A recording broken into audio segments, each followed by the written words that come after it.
bem? Vamos fechar hoje a parte da química aqui, com as funções inorgânicas. Faltaram só duas para a gente ver, tá bom? Vamos lá. Então a gente vai ver hoje os óxidos e os sais, tá? Os óxidos, na verdade, são compostos que são formados por dois elementos químicos diferentes, que também podem ser chamados de compostos binários. Então todo óxido só pode ter dois tipos de elementos químicos diferentes. Se tiver mais que dois, não é óxido, tá? Então o óxido sempre é formado pela combinação do oxigênio com quase todos os outros elementos da tabela periódica, tá? Com exceção do flúor, né? Mas enfim, a gente não vai entrar nesse detalhe aqui.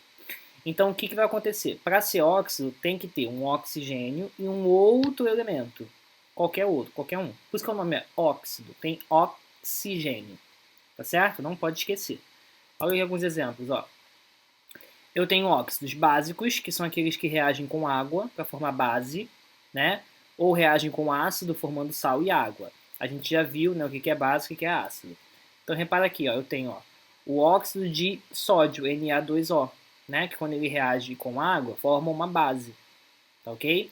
Esses óxidos básicos eles são sólidos, iônicos, né, geralmente associados com metais alcalinos e alcalinos terrosos, que são a família 1A e 2A.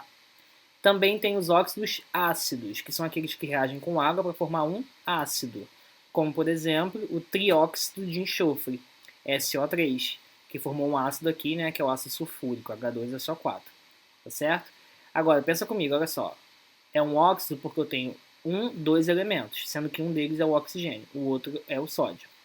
Eu tenho um óxido porque eu tenho dois elementos, um deles é o oxigênio e o outro é o enxofre, tá? Os óxidos são bem fáceis da gente dar nome para eles, né? Porque eu tenho, por exemplo, antes da palavra óxido e do nome do elemento, colocamos os prefixos mono, di, tri, tetra, penta, em relação a quantos oxigênios que eu tenho.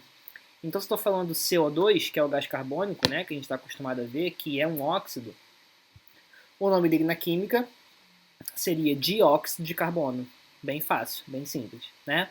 Se eu tenho SO3, o nome dele na química seria trióxido de enxofre, tá certo? Porque eu tenho 3 oxigênios.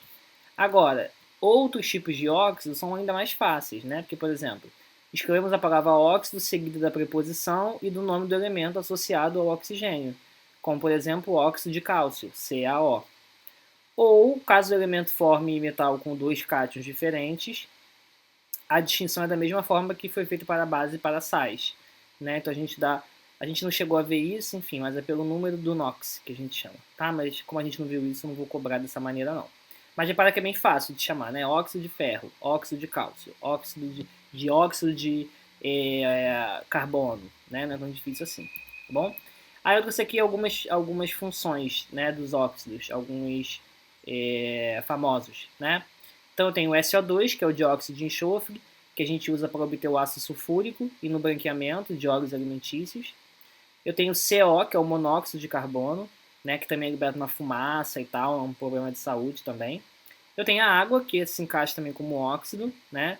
Tem o gás carbônico, que é utilizado pelos seres produtores, nas cadeias alimentares, né, para fazer fotossíntese, e a gente também libera ele na nossa respiração, além de ser encontrado nos refrigerantes e bebidas gaseificadas, tá certo?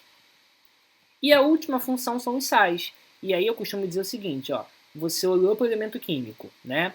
Se ele tiver H no início, é um ácido. Se ele tiver OH no final, é uma base. Se ele tiver dois elementos e um deles é oxigênio, um deles é o oxigênio, então eu tenho um óxido. E o que é o sal? É o que sobra. É o que não se encaixa em nenhuma das outras. Então são compostos iônicos que têm ao menos um cátion, né? Ou seja, não tem H no início e não tem OH no final.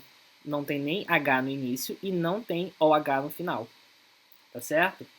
E aí tem vários, né, na natureza, como por exemplo o sal de cozinha, que é o NaCl. Repara, ó, NaCl tem H no início? Não. Tem OH no final? Não. Tem dois elementos? Tá, mas um deles é o oxigênio? Não. Então só sobrou. O que sobrou é sal, né? A maior parte deles tem sabor salgado. Alguns são bem solúveis em água, consigo misturar muito bem, tá? Alguns conduzem eletricidade, geralmente são sólidos a temperatura normal, né, ambiente, tá? E podem ser obtidos pela reunião de ácidos e bases. Repara que mesmo esse daqui, ó, que é o carbonato de cálcio, que a gente chama. Professor, mas ele tem o O. Tá, mas eu tenho 3 elementos aqui. Ó. Eu tenho o cálcio, o carbono e o oxigênio. Então não tem como ser óxido, tá? Por isso que é sal. E eu trouxe aqui só algumas funções e aplicações dos sais, alguns mais famosos. Então tem o NaCl, que é o cloreto de sódio, obtido da água do mar, utilizado na alimentação, né, como sal de cozinha e na conservação de carnes. Tem o carbonato de sódio, que é o Na2CO3, também chamado de soda, na fabricação de vidro, sabão, corantes e tratamento de água de piscina. Tem o carbonato de cálcio, que a gente falou antes, que na natureza ele está na forma de mármore, calcário e calcita. Tem o hipoclorito de sódio, NaOCl, que a gente usa como antisséptico, alvejante, né, para clarear roupas. E tem o gesso, também, que é o sulfato de cálcio. Bom? E aí, só para a gente praticar, eu quero que você classifique essas substâncias aqui abaixo como óxido ou sal. Ou é um ou é outro. Né? Então lembra que óxido são 2 compostos, um deles é o oxigênio. E sal é o que sobrar, é o que não tem nada a ver com isso. Tá bom? Gente, não sei que dia que a gente vai se ver, como que a gente vai se ver agora, mas aguardem cenas dos próximos capítulos, tá bom? Grande beijo, tchau, tchau.